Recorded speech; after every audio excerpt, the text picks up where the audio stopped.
last embrace. "Take care." She stood up. He looked at her solemnly. "I shan't see thee again, shall I?" "I'll be with thee always." He ran down the stairs, and she followed.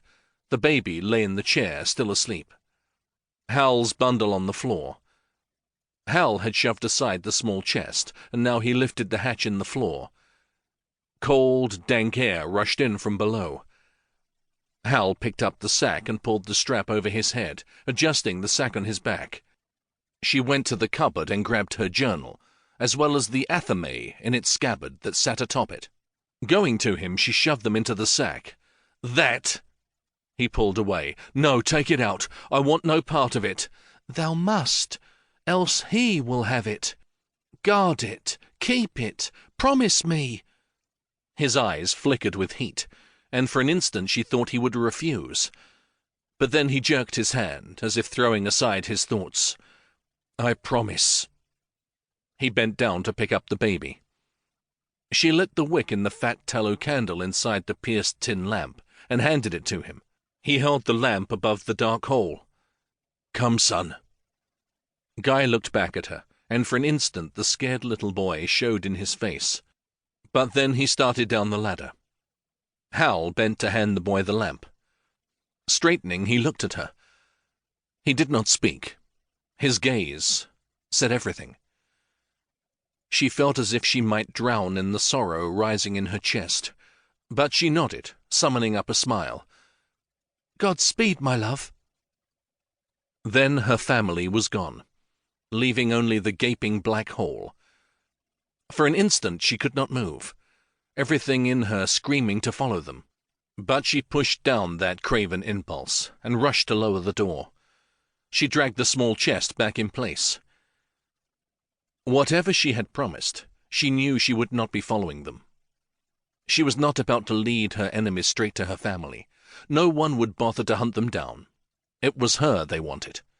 Her and her creation. She swung the pot out from the fire, then hurried to her workroom. She pulled out bottles of herbs and a small cellar of precious salt. It would be better if she could light her brazier and work at the table, but there wasn't time. She must trust that the rough fire in her fireplace would do. After pulling over a stool, she climbed up and inserted a key in the highest cabinet and opened it. Reaching in, she pulled out a small object wrapped in velvet. Even through the cloth, she could feel the warmth of it in her hand. The pulse of power. This was hers, the culmination of her life's work, the fruit of her knowledge and skill, and she must destroy it. Returning to the fire, she kneeled and unwrapped the instrument. It gleamed in the firelight, but she would not let herself look at it. She tossed in a handful of herbs, one after the other. She was not even sure this would work, but she had to try. She had sought knowledge, but somehow the path she had created to take her to wisdom had changed, leading her into power. It had been heady, seductive, but at the core of that power lay evil. It must be destroyed. She could only hope it was not too late. With one hand, she clasped the pendant that hung around her neck, drawing on its strength. With the other hand, she picked up the infernal device. She turned to the fire and stretched out her arm. She tried to call up the Latin words, but they would not come out.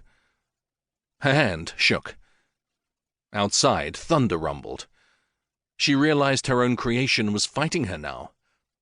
Outside there was the sound of booted feet and a low barked command. His voice. A knock thudded on the door. She gripped the instrument more tightly. It cut into her skin, but she scarcely noticed it. The familiar tingling began to creep up her arm. A siren call whispered in her ear. She could stop them. If she turned this instrument against her attackers, she'd be safe. She could be with her family. But no, she must not give in to the temptation. Using it only strengthened it, made it more difficult to give up. She had sworn to stop using it, sworn to prevent anyone, especially him, from ever using it. Something far